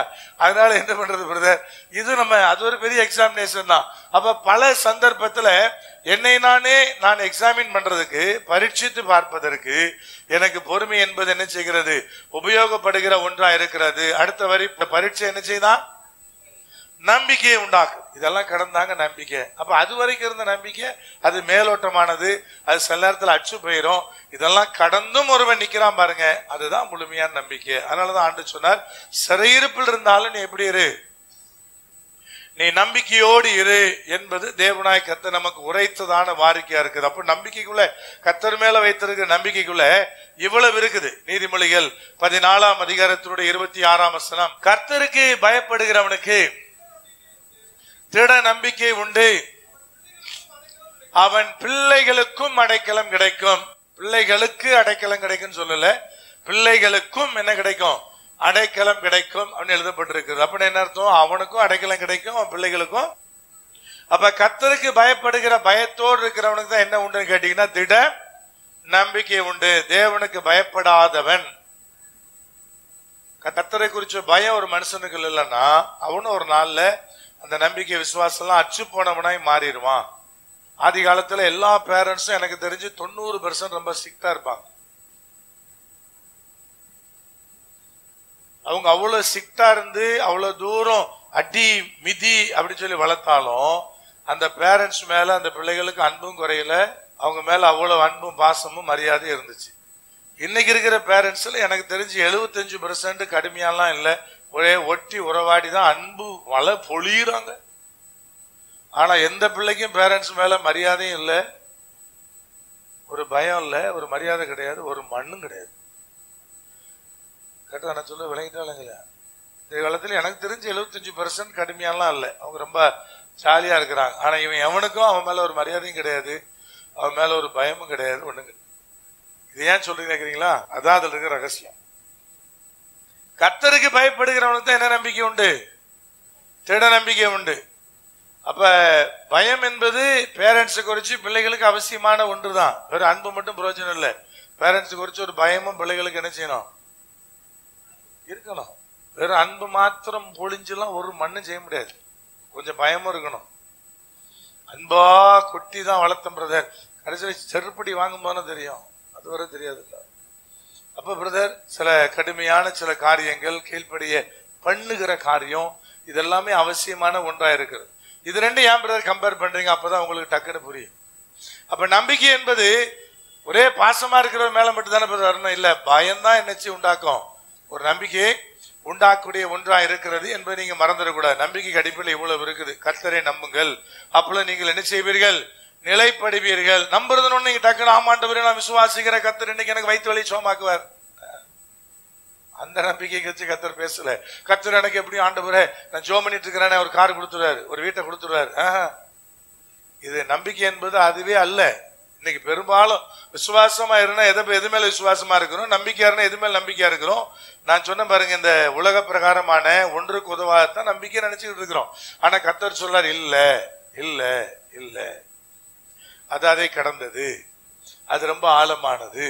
ஆதலால் அந்த நம்பிக்கை குறித்து இவ்விதமான உணர்வு கொண்டு நீ கர்த்தரை மேல இப்படி ஒரு நம்பிக்கை உனக்கு இருந்துச்சுன்னா கர்த்தர் சொல்ற நீங்க நிலைப்படுவீர்கள். ரெண்டாவது சொல்றாரு, அதுல சொல்லப்படு பாருங்க, அவருடைய தீர்க்கதரிசிகளை நம்புங்கள், அப்பொழுது என்ன செய்வீர்கள், சித்தி பெறுவீர்கள். ஆதி காலம் முதல் தேவன் இந்த உலகத்துல தன்னுடைய ஜனங்களை நடத்துவதற்கு அதற்கென்று கர்த்தர் ஏற்படுத்தின தீர்க்கதரிசிகளையும் ஊழியக்காரரை கொண்டுதான் நடத்தினார். இன்னைக்கு வரைக்கும் மாறல. ஏற்கனவே உங்ககிட்ட ஒரு 3-4 மாசம் முன்னாடி பிரசங்கம் பண்ணேன். கொர்நேலியுவை யார் சந்திச்சான், தேவ தூதன் சந்திச்சான், புதிய ஏற்பாட்டுல பாக்குறோம். ஆனா சந்திச்ச தேவ தூதன் நான் என்ன பண்ணேன்னு கேட்டாரு கொர்நேலியு. அதுக்கு பதில் சொன்னா, இந்த ஊருக்கு ஆள் அனுப்பு, அந்த தெருவுல அந்த வீட்டுல பேதுருன்னு ஒருத்தர் இருப்பான், அவனை கூட்டிட்டு வா, அவனை செய்ய வேண்டியது செய்வான். அவ்வளவு தூரம் வந்து பேசின தேவ தூதன் அதையும் சேர்ந்து சொல்லிட்டு போயிருக்கலாம் இல்லையா? என்னெல்லாம் கொர்நேலியு செய்யணுங்கிறது அவனால சொல்ல முடியாதா? அவன் ஏன் பேதுருவை கூட்டிட்டு வா, அவன் வந்து சொல்லுவான், ஏன் சொல்றான்?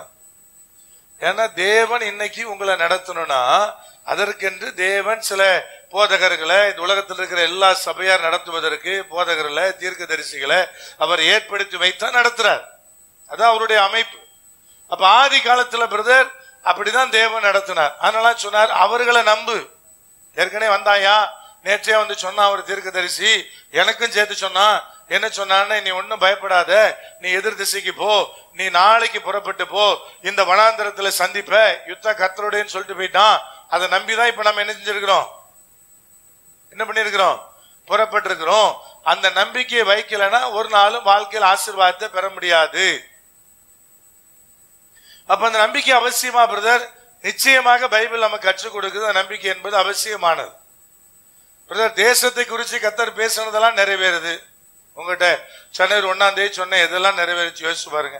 தமிழ்நாடு அரசு போட்ட பெண்களுக்கான சட்டம் வரைக்கும் கர்த்தர் நம்மகிட்ட பேசியிருக்காரு 1ஆம் தேதி. எல்லாம் நிறைவேறுது பிரதர், உடனுடனே நிறைவேறுது பிரதர். எனக்கு மாத்திரம் ஏன் நிறைவேறல அப்படின்னா, நீ அதெல்லாம் கர்த்தர் பேசான்னு எடுத்துக்கிற, உனக்கு சொல்றத மட்டும் அண்ணன் பேசான்னு எடுத்துக்கிற. உங்களுக்கு நாங்க ஒரு ஆலோசனை சொன்னா நிலைமை தெரிஞ்சுதான் சொல்லுவோம். அண்ணன் இப்படி சொன்னது எனக்கு வருத்தமா இருக்குது அப்படின்னு நினைச்சிருது, வருத்தப்பட்டுட்டே போன விட்டுற வேண்டியதான். எனக்கு கேட்டுதான், நீ அப்படியே வருத்தப்பட்டுக்கிட்டே இரு அப்படின்னு என்ன பண்ணிட்டுதான் விட்டுற வேண்டியதான். அண்ணன் சொன்ன இந்த வார்த்தை, அண்ணன் எதுக்கு சொன்னாரு உனக்கு? என்னங்க, அண்ணனுக்கு தெரியுங்க, அதனால சொன்னாருங்க. மருத்துவ படிக்கணும்னா ஒரு வருஷத்துக்கு 35 லட்சம் ரூபாய் காசு செலவாகணும், அண்ணனுக்கு தெரியும். எல்லாம் ஒரு மாதிரியா பாக்குறீங்க. அண்ணனுக்கு தெரியும். இல்ல நீ மெரிட்ல பாஸ் பண்ணி சிஎம்சிலயும் எங்கேயோ போய் படிச்சா சில 1000 செலவாகும், 1 லட்சம் 2 லட்சம் முடிச்சிடலாம். மற்றபடி நீ நீட்டு பாஸ் பண்ணிருந்தாலும் மெடிக்கல் செலவு எவ்வளவு வரும் எனக்கு தெரியும். 35 லட்சம் ரூபாய் அல்லது 40 லட்சம் ரூபாய் வருஷத்துக்கு வரும். எப்படி கட்டுவாரு? எனக்கு அந்த வார்த்தை தான் உள்ளத்தையே குத்திருச்சு. என்ன பதில் சொல்றது? உன்னை பத்தி எனக்கு தெரியா, தெரிஞ்சுதான் சொல்றேன், தெரிஞ்சுதான் சொல்றேன். அப்ப எப்ப அந்த வார்த்தை வருது, கொஞ்சம் கர்த்தர் அப்படி ஆசீர்வதிச்சிட்டாருன்னா அந்த மாதிரி வார்த்தை எல்லாம் வரும். தேவன் எதற்கு பிரதர் அவங்களை நம்புங்கன்னு சொல்றாரு அப்படின்னா, ஐயா, உன்னை பத்தி தெரியும். 2, அவர்கள் தேவனோடு கூட ஐக்கியப்பட்டிருக்கிறாங்க. சில காரியத்துல உணர்த்தப்படுவாங்க, இதை செய்யி இதை செய்யாதுன்னு சொல்லுவாங்க. அப்புறம் என்ன பண்றது பிரதர்? இந்த மாதிரி பிரச்சனை தான் நிறைய ஊழியக்கார் பார்த்தீங்கன்னா அப்படி கம்பெனி போயிருது.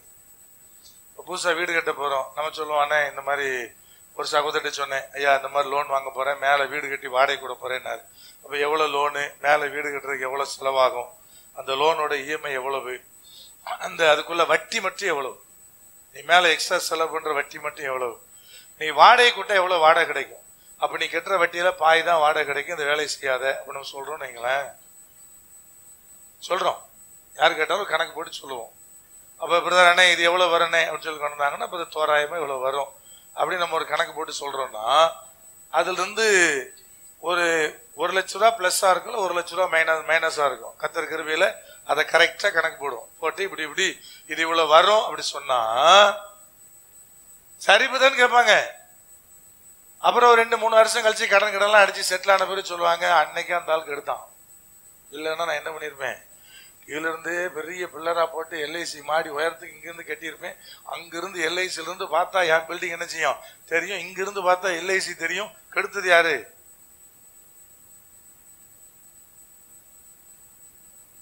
இல்ல ஒரு மாதிரியே பாக்கல என்னங்க, நீங்க பேசுறதான் சொல்லிட்டு இருக்கிறேன். அண்ணன் தான் கெடுத்து விட்டாருங்க. அதனால அண்ணன் சொன்னது கீழ்ப்படிஞ்சனாலதான் இப்ப அந்த வீடு இருக்குது, இல்லைன்னா அந்த வீடே அப்ப வித்து இருக்கும்னு புரியாது. விளங்குதா இல்லையா? என்னங்க, பிள்ளைங்க எல்லாம் வளர்ந்து பெருசாச்சுன்னா, பிள்ளைங்க வளர்ந்து பெருசாச்சுன்னா பிள்ளை கட்டுவான். அன்னைக்கு வந்து சொல்லுவான், நீ வீடாயே கட்டி வச்சிருக்கீரு. எத்தனை பிள்ளை கேட்குது அப்பா பார்த்து, இதெல்லாம் வீடா, இது வீடா அவனு கேட்பான்ல. சரி நீ கட்டுறாங்கணும், அப்பதானே அவனுக்கு தெரியும். சரிடா கட்டுறா, நீ கட்டுறா, நீ எவ்வளவு பெருசா கிழிக்கிறேன்னு பாப்போம், போய் இடத்த வாங்கி போய் கட்டு அப்படின்னு சொல்லி என்ன செய்யணும், நீ கட்டிட்டு போ அப்படின்னு சொல்லி விட்டுட்டா நிம்மதியா இருக்கலாம். இல்லன்னா பிரதர் இல்ல பெரிய சிரமம். அப்ப எதுக்கு பிரதர் கத்திரைகளை வச்சிருக்கிறாரு? ஆலோசனை சொல்றதுக்குதான். நான் எப்போ சொல்லுவேன் உங்ககிட்ட, ஐயா இந்த தீர்க்க தரிசனம் வரோன்னு ஒண்ணு இல்லைன்னு வைங்களேன், எல்லாருக்கும் ஜோம் பண்ணி ஆசிரியச்சு அனுப்பிட்டே இருக்கலாம். இந்த வரோன்னு ஒண்ணு இருக்கிறதுனால நீங்க வந்து ஒன்ன சொன்னா கர்த்தர் ஒன்ன சொல்றாரு, நான் என்ன பதில் சொல்றது? அப்ப நம்ம ஒரு ஆலோசனை கொடுக்க வேண்டிய நிர்பந்தம் என்ன பண்ணிருது, வந்துடுது. நீங்க ஒண்ணு சொல்றீங்க, நான் ஜெபம் பண்ண ஆரம்பிக்கிறேன், ஆண்டு வேற ஒண்ணு சொல்றாரு. சொன்னா சரி ரைட்டுங்க, இது இப்படித்தான் நடக்கும்னு கர்த்தர் சொல்ல வேண்டிய நிலைமை வந்துருது. அதனால பெரும் பிரச்சனை. இங்க அழகாய் தெளிவா யோசபாத்து சொல்ல, நம்பு முதல்ல. இந்த பிரசங்கத்தை வேற யாராவது பண்ணியிருந்தா உங்களுக்கு இன்னும் கொஞ்சம் எஃபெக்டா இருக்குன்னு நினைக்கிறேன். நான் பண்றதுனா ஒரு வேலை அண்ணன் இதை அவரை வச்சு சொல்றாரோ அப்படின்னு உங்களுக்கு என்ன செய்யலாம். வேற யாராவது ஒரு ஊழியக்காரர் வந்து இந்த பிரசங்கத்தை பண்ண உங்களுக்கு இன்னும் கொஞ்சம் எஃபெக்டா இருக்கும். இப்ப நான் பேசுறேன் என்ன ஒன்னா, அண்ணன் அவரை வச்சு எது சொல்றாரோ அப்படின்னு உங்களுக்கு தோணும்.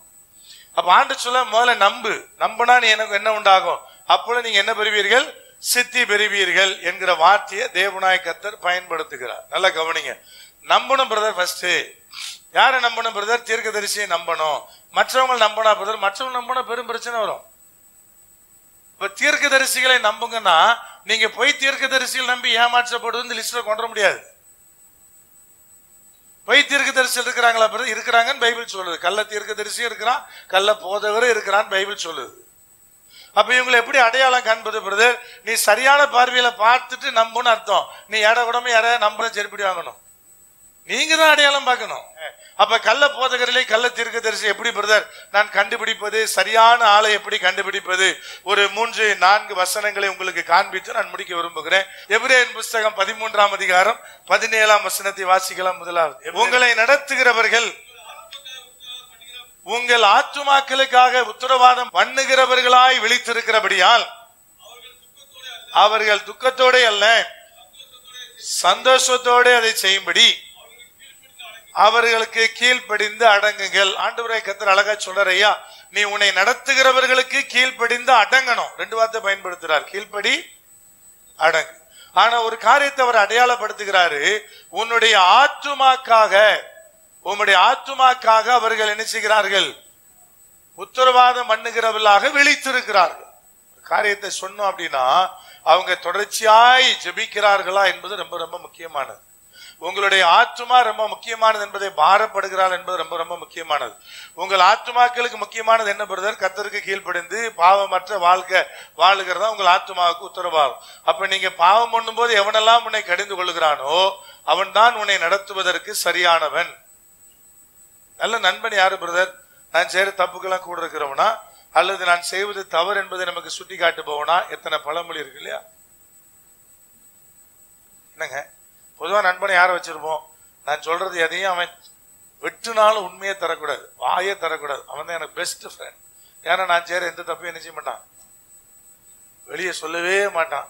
அப்படி நம்ம நம்பிட்டு இருக்க வேண்டியதான். பின்னாடி எவ்வளவு வேலை பார்ப்பான்னு. அப்படி திக்கஸ்ட் நண்பரை வச்சிருக்கிற எல்லாருக்கும் தான் தெரியும், வச்சிருந்த எனக்கும் தெரியும். அப்ப நல்லா விளங்கிக்கொள்ளுங்க. இப்ப என்ன சொல்றாரு, உன் ஆத்துமாக்களுக்கு உத்தரவாதம் பண்ணும்படி விழித்திருக்கிற ஒரு கூட்டம். ஐயா என் நாடு, அதை குறித்து கவனம், அதை குறித்து ஒரு காரியம். அப்ப நம்ம பார்த்துக்கிட்டே இருக்கிறோம் இல்லையா, விழிப்பா இருக்கிறோம் இல்லையா? வீணா போயிடக்கூடாதுங்கிற விழிப்பு. சகோதரர் ஒரு வார்த்தையை சொன்னார். என்ன சொன்னார்னா, என் தம்பிகிட்ட பேசிக்கிட்டே இருந்தேன் பிரதர், நாங்க எங்க சர்ச்சில் ஒரு கோஷ்டினாரு அப்படின்னாரு. அப்படிங்கன்னா அவங்க தம்பி எங்க சிஎஸ்ஐக்கா போறாருன்னா, இல்ல இந்த பர்டிகுலர் ஆவிக்குரிய சபைக்கு போறாருன்னு ஒரு சபை பேரை சொன்னார். அங்கெங்கேயா கோஷ்டி அப்படின்னு. என்ன கோஷ்டி அப்படின்னு உடனே அவர் சொன்னாரு, இல்ல பாஸ்டருக்கு விரோதமா பேசுற கோஷ்டின்னு அவன் சொன்னான். நான் கேட்டேன், என்னடா கோஷ்டின்னு? பாஸ்டருக்கு விரோதமா பேசுற கோஷ்டின்னா அப்படின்னு. அந்த ஆத்துமாவை குறித்து எனக்கு ஒரு விழிப்பு இருந்தா மட்டும்தான் நான் யாரா இருப்பேன், நடத்துகிறவனா இருப்பேன். உங்க பிள்ளை இருக்கு, எங்க போறீங்க கவனிக்கிறீங்களா இல்லையா? எங்க வேணா போ, எப்படி வேணா வா, நைட்டு வருவியா வரமாட்டியா? இன்னைக்கு வரமாட்டியா? சரி நாளைக்கு வந்துரு அப்படியா? நீங்க என்ன பண்றீங்க, கவனிக்கிறீங்களா இல்லையா? இன்னைக்கு வரணும்னு நினைக்கிறீங்களா இல்லையா? இத்தனை மணிக்குள்ள வீட்டுக்குள்ள வரணும் ஸ்ட்ரிக்டா சொல்றீங்களா இல்லையா? இதுக்கு லேட்டானா திட்டுறீங்களா இல்லையா? திட்டினா தானே கரெக்டானா நீங்க நடத்துறவங்களா இருக்கிறீங்க. லோத்துடைய மனைவி எதையும் கண்டுக்கல. லோத்து சொன்னாரு, அவன் வந்து வெளியே நிக்கிறவன் கேட்டான், ஐயா உள்ள நிக்க 2 புருஷனையும் அனுப்புனா. ஏன்னா அங்க இருக்கிறவன் எல்லாமே அந்த ஓரினை சேர்க்கை பாவத்திலிருந்து ஜனம், சோதம் குமாரால. இவர் சொன்னாரு, இன்னும் கல்யாணமே பண்ணாத 2 வாலிப பிள்ளைகள் வச்சிருக்கிறேன், 2 பிள்ளைகளையும் வெளியே அனுப்புறேன்னாரு. யாரு? லோத்து. அவன் வேண்டாம், எனக்கு அந்த புருஷன் தான் வேணும்னா வெளியே நின்று. அப்ப மனைவின்னு ஒருத்தி இருந்தா கொஞ்சம் நாண்டுகிட்டு நின்று இருக்கணும் இல்லையா? என்ன தைரியத்துல பிள்ளைகள் அனுப்புறேன்னு சொன்னேன்னு கேட்கணும் இல்லையா? கேட்டதானே கரெக்டான மனைவி.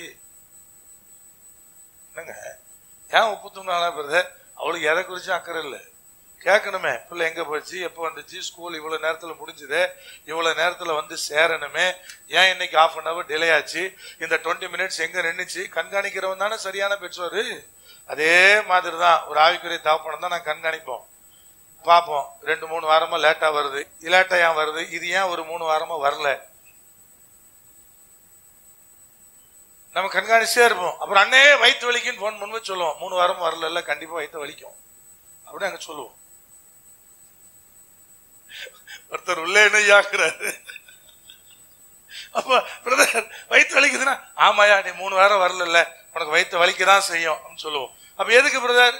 அந்த விழிப்பு எங்களுக்குள்ள இல்லைன்னா நாங்க எப்படி ஏனோ தனெல்லாம் மேய்க்க முடியாது. அந்த விழிப்பு இருக்கிறதுனால எங்களுக்கு பிளஸ்ஸா பிரதர் கிடையவே கிடையாது, எங்களுக்கு மைனஸ் தான். மக்கள் என்ன விரும்புறாங்க, என்ன நீ எந்த கேள்வியும் கேட்க கூடாது, நான் வருவேன் போவேன், அப்படி இருக்கிறதா எனக்கு நல்லது. அதனாலதான் நான் பெரிய சர்ச்சுக்கு போறேன், அங்க பாஸ்டர் யாருன்னு எனக்கு தெரியும், ஆனா பாஸ்டருக்கு நான் யாருன்னே தெரியாது. அப்படிதான் பெரிய கூட்டம் போகுது இல்லையா? அப்படி இருக்கிறதுனால எங்களுக்கு என்ன லாபம் பிரதர்? எங்களுக்கு நஷ்டம் தான். வீணான பகை, வீணான வெறுப்பு, அண்ணன் திட்டினார் பீனார் பேச்சு. ஆனாலும் நாங்கள் விழித்திருப்பதுதான் தேவன் எங்களுக்கு கொடுத்துக்கிற பொறுப்பு. அதை வச்சுதான் நீ அடையாளம் பார்க்கணும்.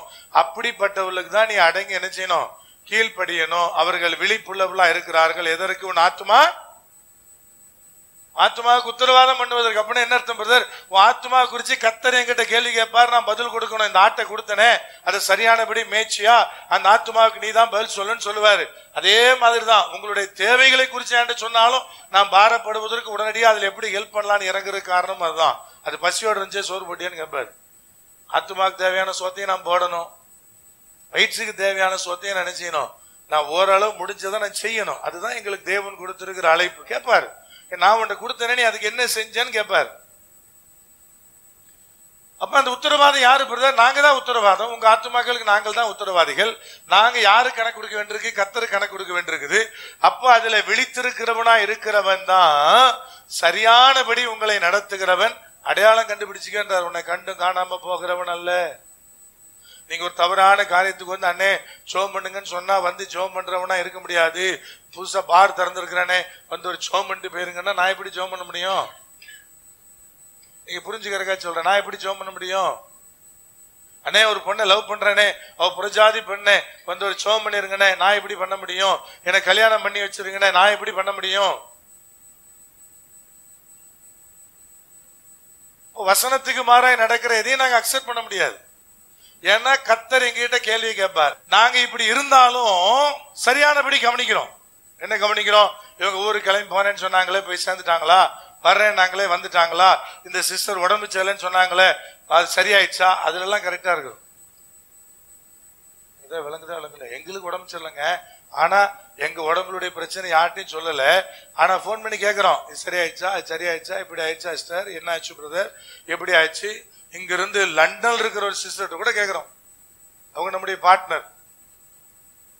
பிரதருக்கு என்னாச்சு பிரதர், சிஸ்டர் அதுக்கு என்ன ரிசல்ட் வந்துச்சு? ஏன்னா எங்களுக்கு கொடுத்த பொறுப்பை நாங்க சரியானபடி நடப்பிக்கிறோம். அப்ப தேவன் அழகா சொல்றாரு, சரியா புரிஞ்சுக்கன்றாரு. ஒரே டார்ச்சரா இருக்கு பிரதர், ஒரு நாள் சர்ச்சுக்கு போல போனை போட்டு திட்டுறாரு. திட்டினாதான் நீ சரியா நடத்தப்படுறன்னு அர்த்தம். நல்லா விளங்கி கொள்ளுங்க. இது புரியலன்னா உங்களுக்கு எதையும் நாங்க எங்களால புரிய வைக்கவே முடியாது. அப்ப எப்படி கண்டுபிடிப்பது பிரதர்? இந்த பாரம் இருக்கிறவன் மாத்திரமே உங்களை சரியாய் நடத்துகிற லிஸ்ட்ல வருவாங்க. அப்புறம் ஆதியாகமம் 27, அந்த மனுஷனுடைய மனைவியை அவரிடத்திற்கு அனுப்பிவிடு, அவன் ஒரு தீர்க்கதரிசி. ஆபிரகாமை பார்த்து சொல்லுகிறார், அவன் ஒரு தீர்க்கதரிசி, நீ பிழைக்கும்படிக்கு அவன் உனக்காக என்ன செய்வான்? வேண்டுதல் செய்வான். நல்லா கவனிங்க, உங்களுக்காக யார் ஜெபிக்கிறாங்களோ அவர்கள் தான் உண்மையான தீர்க்கதரிசியா இருக்க முடியும். இவங்க ஜெபிப்பாங்க அப்படின்னு உங்களால அந்த நம்பிக்கை. இப்ப நாங்க வீட்டுல ஜெபிக்கிறோம்னா என் மனைவிட்டு சொல்லுவேன், எப்பா விசாரிச்சிட்டியா, என்னாச்சு ஏதாச்சு கேட்டியா, இன்னைக்கு ஜெப குறிப்புல அதை வைக்கணுமே, விசாரிச்சிட்டியா? அவ கரெக்டா விசாரிச்சு என்கிட்ட சொல்லுவா, அது என்னாச்சு, இது என்னாச்சு, அந்த சர்ச்சை நடந்துட்டா, இது என்ன ரிசல்ட் வந்திருக்கு, எல்லாத்தையும் கேட்பான். ஏன் கேட்கிறோம்? உங்களுக்காக செபிக்கிறதுக்காக, வேண்டுதலுக்காக கேட்கிறோம். இது என்னாச்சு அது என்னாச்சு விசாரிச்சுக்கிட்டே இருக்கிற ஒரு காரியத்தை சொன்னீங்கன்னா, சொல்லாமலாம் எங்களுக்கு தெரியாது. ஒரு அம்மா உண்டு, மாசந்தோறும் காணிக்க அனுப்புவாங்க, ஒரு 200 ரூபாய் அனுப்புவாங்க. ஜெப குறிப்புல நிறைய இருக்கும். அதுல அவங்க அப்பா இருந்தாங்க, அப்புறம் அவங்க அப்பா இறந்துட்டு இருக்கிறாங்க, எங்களுக்கு தெரியாது. அப்ப இங்க இருந்து இந்த பிறந்த நாள் திரும்ப நாளுக்கு நீங்க எழுதி கொடுத்துருந்தீங்கன்னா போன் வரும் உங்களுக்கு ஜெபிக்கிறது. அப்படி ஜோம் பண்றதுக்கு அங்க போன் வரும்போது பாத்தீங்க அப்படின்னா அவங்க அப்பா இறந்துட்டு இருக்கிறாரு, எங்களுக்கு தெரியாம பிறந்த நாளுக்கு போன் போயிடுச்சு ஆபீஸ்ல இருந்து. அந்த அம்மா கேட்டாங்க, என்னையா ஊழியக்காரர் உங்க ஆளு, எங்க அப்பா இறந்து போனாங்க, அதை கூட கர்த்தர் உங்ககிட்ட சொல்லியா? பயங்கர சண்டை. எங்க அப்பா செத்து போன ஆளுக்கு பிறந்த நாளுக்கு போன் போடுறீங்க, அதை கூட கர்த்தர் அவர்கிட்ட சொல்லியாமா? என்ன ஊழியம் பண்றாரு? அடேப்பா, இப்படிலாம் இருந்தீங்கன்னா நான் ஒன்றும் செய்ய முடியாது, எல்லாம் கேட்கலாம் முடியாது. நல்லா கவனிங்க, சொன்னாதான் எங்களுக்கு தெரியும். கேட்டா அதையும் நீங்க விளங்கிக்கொள்ள. அப்ப உண்மையாய் ஜெபிக்கிறவங்க தான் தீர்க்கதரிசிகளாக அடையாளப்படுத்தப்படுகிறார்கள். 1 கொரிந்தியர் 12:28 தேவனானவர் சபையிலே முதலாவது அப்போஸ்தலரையும், இரண்டாவது தீர்க்கதரிசிகளையும், மூன்றாவது போதகர்களையும், அப்புறம் குணமாக்குற வரம், ஹீலிங், கிஃப்ட்ஸ், அந்நிய பாஷை எல்லாத்தையும் தேவனாய் கர்த்தர் பின்பு வைத்தார் அப்படின்னு ஒரு பெரிய பட்டியல் இருக்கு. அப்ப தேவன் என்ன சொல்ற, சபையினுடைய உருவாக்குதல்ல எவன் பயன்படுகிறானோ அவன் தான் ஐயா அப்போஸ்தலனா இருக்க முடியும், அவன் தான் தீர்க்கதரிசியா இருக்க முடியும். ஒரு சபையை உருவாக்குற பணியை தேவனாய் கர்த்தர் அப்போஸ்தலர் கையிலும் தீர்க்கதரிசிகள் கையிலும் கொடுத்தாரு. அது உருவாக்கப்பட்ட பிறகு அங்கே போதகர் ஒருத்தர் வந்து என்ன செய்வார்னா அந்த சபையை கட்டி எழுப்புவார். உருவாக்குற பணி யாருக்கு பிரதர்? அப்போஸ்தலருக்கும் தீர்க்கதரிசிகளுக்கு. அப்ப நீங்க இன்னைக்கு யாரையெல்லாம் அந்த உலகத்துல தன்னைத்தான் தீர்க்கதரிசின்னு சொல்றானோ அவர்கள் மூலமா எத்தனை சபைகள் உருவாக்கப்பட்டிருக்கிறது பாத்தீங்கன்னா உங்களுக்கு தெரிஞ்சிடும். உண்மையாகவே தீர்க்கதரிசன அழைப்பு அவர்கள் மேல இருக்குதான். அப்போஸ்தலன் யாரெல்லாம் தன்னை சொல்றானோ அவர்கள் மூலமா எத்தனை சபைகள் உருவாக்கப்பட்டிருக்குன்னு கணக்கு போட்டு பாத்தீங்கன்னா உங்களுக்கு நன்றாகவே தெரிஞ்சிடும் இந்த அப்போஸ்தல அழைப்பு உண்மையாகவே இவர் மேல இருக்குதா இல்லையா. இதெல்லாம் பைபிள் சொல்ற வசனங்கள். அப்ப கர்த்தர் தீர்க்கதரிசிகள் எங்க பயன்படுத்தினார்? சபையை கடந்து பயன்படுத்தினார். சபைக்குள்ளே மாத்திரம் பயன்படுத்தப்பட்டவர்களுக்கு பேர் தீர்க்கதரிசி அல்ல, சபையை கடந்து வெளியிலும் அவர்கள் பயன்படுத்தப்பட்டார்கள். அவர்களை கண்டு உலகமே நடுங்குச்சு, ராஜாக்கள் நடுங்கினாங்க. இவர்கள் எவனை கண்டும் பயப்படாதவர்கள், மரணத்திற்கும் துணிஞ்சவர்களாக தீர்க்கதரிசிகள் இருந்தாங்க. அப்படித்தான் பைபிளுடைய அழைப்பு சொல்லுகிறது. அப்ப நீங்க இன்னைக்கு யாரையெல்லாம் தீர்க்கதரிசி நினைக்கிறீங்களோ, யாரையெல்லாம் அப்போஸ்தலன் நினைக்கிறீங்களோ, அவர்களுக்குள்ள இந்த விதமான ஊழியங்கள் இருக்கிறதா என்பதை நீங்க பார்த்தீங்கன்னா உங்களுக்கு புரிஞ்சிடும் இவர்கள் மீது அந்த அழைப்பு இருக்கிறதா இல்லையா என்பதை நீங்கள் புரிந்து கொள்ளலாம். 4வது பாருங்க, வாசிக்கலாம். 1 கொரிந்தியர் 15:19 இம்மைக்காக மாத்திரமல்ல, இம்மைக்காக மாத்திரம் நாம் கிறிஸ்துவின் மேல் நம்பிக்கை உடையவர்களா இருந்தால் எல்லா மனுஷரை பார்க்கிலும் பரிதபிக்கப்பட்டவர்களா இருக்க. 2 பேதுருவின் புஸ்தகம் 2ஆம் அதிகாரம் 1 முதல் 3. 2 பேதுரு 2:1 முதல். கள்ள தீர்க்கதரிசிகளும் ஜனங்களுக்குள்ள இருந்தார்கள். என்ன டென்ஸ்? இருந்தார்கள். பாஸ்ட் டென்ஸ், சிறந்த காலம் இருந்தார்கள். ஒரு காலகட்டத்தில் நிறைய கள்ள தீர்க்கதரிசி இருந்தா, அப்படியே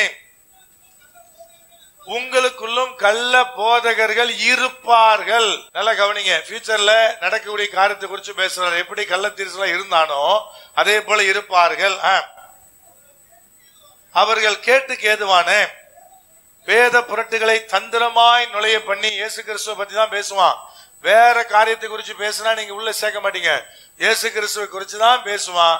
ஆனா வேறு காரியங்களை தந்திரமா அதுக்குள்ள ஆட் பண்ணுவான். தங்களுக்கு கிரயத்தை கொண்டு ஆண்டவரை மறுதலித்து தங்களுக்கு தீவிரமான அழிவை வருவித்துக் கொள்வார்கள்.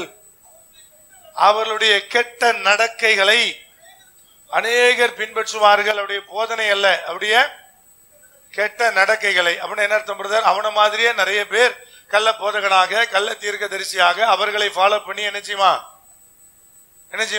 எழும்புவான்னு அர்த்தம். வாசிங்க தொடர்ந்து. அவர்கள் நிமித்தம் சத்திய மார்க்கம் தூசிக்கப்படும். இன்னைக்கு நடந்துட்டு இருக்குது. நீங்க ஒவ்வொரு இடத்திலையும் பாத்தீங்கன்னா பேசக்கூடிய வார்த்தைகளை வைத்து அவர்கள் நிமித்தமாக சத்திய மார்க்கம் என்ன செய்யப்படுது? தூசிக்கப்படுது. பொருளாசை உடையவர்களாய் தந்திரமான வார்த்தைகளால் உங்களை தங்களுக்கு ஆதாயமாய் வசப்படுத்திக் கொள்ளுவார்கள். அவருடைய அழிவு, அவருடைய முடிவு அது வேற. ஆனா தந்திரமாய் வசப்படுத்துவாங்க. பொருளாசை உடையவர்களாய், இதெல்லாம் அடையாளங்கள். தேவன் சொல்ல கள்ள தீர்க்கதரிசி, கள்ள போதகனுடைய அடையாளம். அப்ப பிரதர் பண தேவை குறித்து எவன் ஒருவன் நேரடியா மோசை மாதிரி கேட்கிறானோ அவன் கர்த்தரால் நடத்தப்படுகிற மனுஷனா இருப்பான். கர்த்தர் ஒரு சிஸ்டம் வச்சார். எப்படி பணம் தேவைன்னு கேட்கணும், என்னென்ன பணிக்கு இவ்வளவு பணம் தேவை கேட்கணும். பைபிள் படி கேட்க சொல்லுது நேரடியா. யார் மனப்பூர்வமாய் கொடுக்கிறாரோ அவர் இடத்துல என்ன செய்யணும்? வாங்கணும். வாங்கி முடிச்சுட்டு அந்த தேவை சந்திக்கப்பட்ட பிறகு அந்த தேவை சந்திக்கப்பட்டு விட்டது என்பதை சொல்லணும்.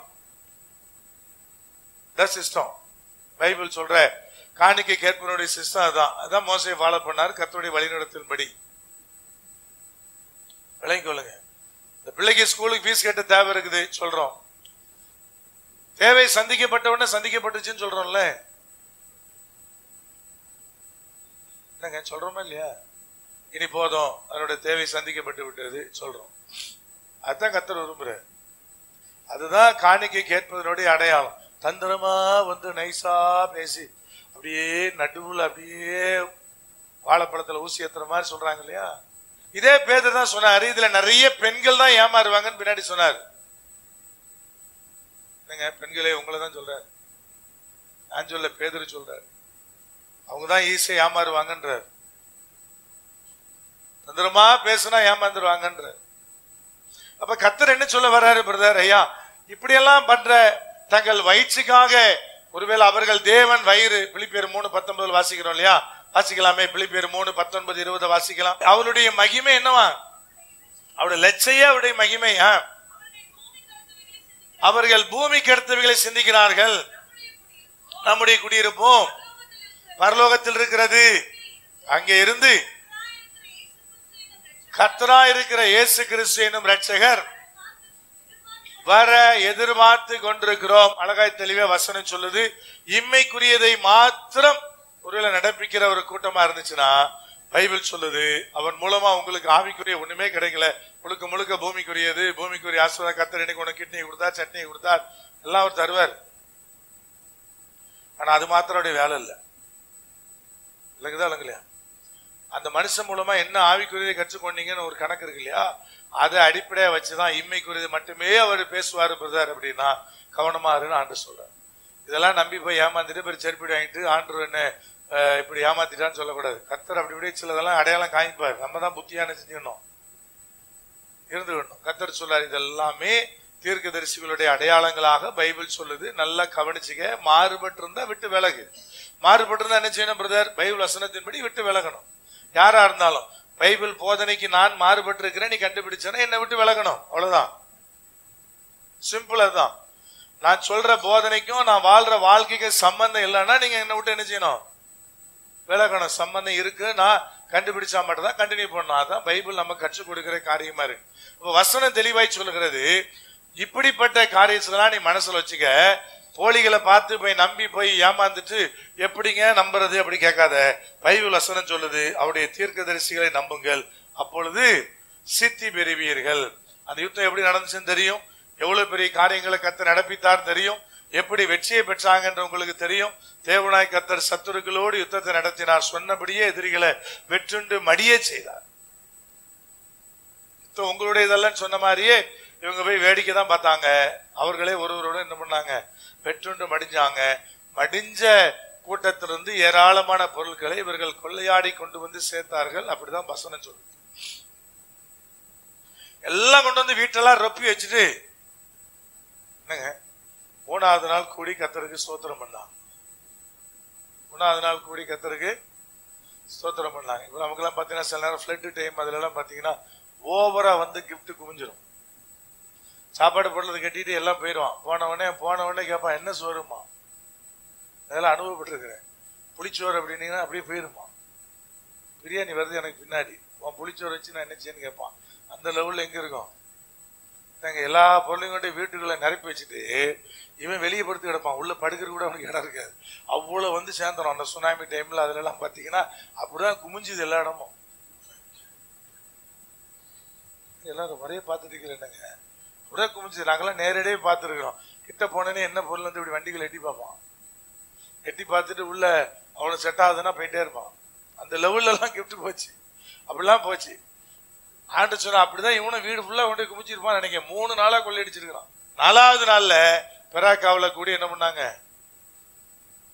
ஒருத்தருக்கு சோத்திரம் செலுத்தினாங்கன்னு பைபிள் வசனம் சொல்லுது. நன்றி உள்ளவங்களா இருந்தாங்க கடைசி வரைக்கும்.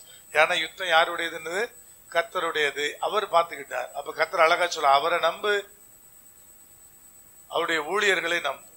நம்புறதுக்கு முன்னாடி செலக்ட் பண்ணு, நம்பலாமா நம்ப வேண்டாமான்னு செலக்ட் பண்ணு. செலக்ட் பண்ணிட்டு நினைச்சு அதை நம்பு. நிச்சயமாக உங்க வாழ்க்கையில என்ன உண்டாகும்? சித்தி என்பது உண்டாகும். அதை நீங்க மறந்துடக்கூடாது. கண்களை மூடலாம், அப்படி இருக்கிற இடத்துல எழுந்திருக்கலாம். 2 வார்த்தைகளை உங்களோடு கூட அழுத்தமாய் ஆவியானவர் இன்னைக்கு உங்களோடு கூட பேசி இருக்கிறார். ஒன்று, கர்த்தரை நம்பு. 2வது, அவருடைய தீர்க்கதரிசிகளை நம்பு. நீ நிலைப்படுவ, சித்தி பெறுவ. தடுமாற்றம் இல்லாதபடி நிலைத்திருக்கவும், இழப்புகளை கடந்து ஜெயிக்கவும், சத்துருக்களை எதிர்கொண்டு வெல்லவும் தேவனாகிய கர்த்தர் இப்படிப்பட்ட காரியங்களை நமக்காக வைத்திருக்கிறார். உணர்ந்து தேவனுடைய சமூகத்தில் ஒப்பு கொடுப்பீங்களா? இந்த நம்பிக்கை எப்படி இருக்கணும் நம்ம தியானிச்சிருக்கிறோம். ஐயா, காத்திருத்தல் தான் நம்பிக்கையினுடைய ஒரு காரியம். நீ சிறையிருப்பில் இருந்தாலும் நம்பணும், எப்படிப்பட்ட சூழ்நிலையில் இருந்தாலும் நம்பணும். அந்த நம்பிக்கை தான் தேவனாய் கர்த்தர் உன்னை குறித்து விரும்புகிற ஒன்றாயிருக்கிறது. இன்னைக்கு அதெல்லாம் உணர்ந்து, ஐயா, குலத்தின் மேலல்ல நம்பிக்கை, என் தேவன் பேர் நம்பிக்கையுடையவர்களாக உங்களை அர்ப்பணம் பண்ணும் போது நீங்கள் நிலைப்படுவீர்கள், சித்தி பெறுவீர்கள். எங்கள் பரிசுத்த தகப்பனே, எங்கள் வல்ல பிதாவே, இப்படி மாறாத கிருபைக்காக, இரக்கத்துக்காக நன்றி செலுத்துகிறோம். இன்றைக்கு அருமையான பிள்ளைகளோடு கர்த்தர் பேசி இருக்கிற வார்த்தைகளுக்காக நன்றி. எங்கள் தகப்பனே, நீர் பேசி இருக்கிற வார்த்தைகளுக்காக சோத்திரம். பிள்ளைகள் ஆண்டவரே உம்மை நம்பி ஜீவிக்க, தங்களுடைய வாழ்வில் இருக்கிற சத்துருக்களை எதிர்கொண்டு ஜெயிக்க நீர் அவர்களை வழி நடத்தும். ஆண்டவரே, பிசாசின் கிரியைகளுக்கு ஆத்துமாக்களை இடம் கொடுக்காதபடி தேவனாய் கர்த்தரை வேலியடைத்துக் கொள்ளும். ஆத்துமாக்களுக்கு உத்தரவாதம் தருகிறவர்களாய் பிள்ளைகள் அப்படிப்பட்ட நடத்தப்படுகிற அனுபவத்துக்குள்ளாக அடங்கி கீழ்ப்படிந்து நடக்க தேவனில் பலன்தான். கர்த்தருடைய மகிமை, அந்த ஆசீர்வாதங்களை எங்கள் பிள்ளைகளுக்குள்ளே கொண்டு வரட்டும் நான் ஜெபிக்கிறேன். கர்த்தருடைய ஆவியானவர் செயல்படத்தக்கதாக ஒப்பு கொடுக்கிறோம். மனதார பிள்ளைகளை நாங்க பிளஸ் பண்ணி அனுப்புகிறோம்பா. நிலைப்பட்டு ஆசீர்வதிக்கப்பட்டு சத்துருக்களை ஜெயித்து வெற்றியோடு வாழ கர்த்தர் பலன்தான். இயேசு கிறிஸ்துவின் அதிகாரமுள்ள நாமத்தில் தானே ஜெபிக்கிறோம் எங்கள் ஜீவனுள்ள பரிசுத்த பரம தகப்பனே. கர்த்தராகிய இயேசு கிறிஸ்துவினுடைய கிருபை, பிதாவாகிய தேவனுடைய அன்பு, பரிசுத்த ஆவியானுடைய ஐக்கியம் இப்பொழுது சதா காலம் அனைவரோடு கூட நித்தியமாய் நிலைத்திருக்கிறார்.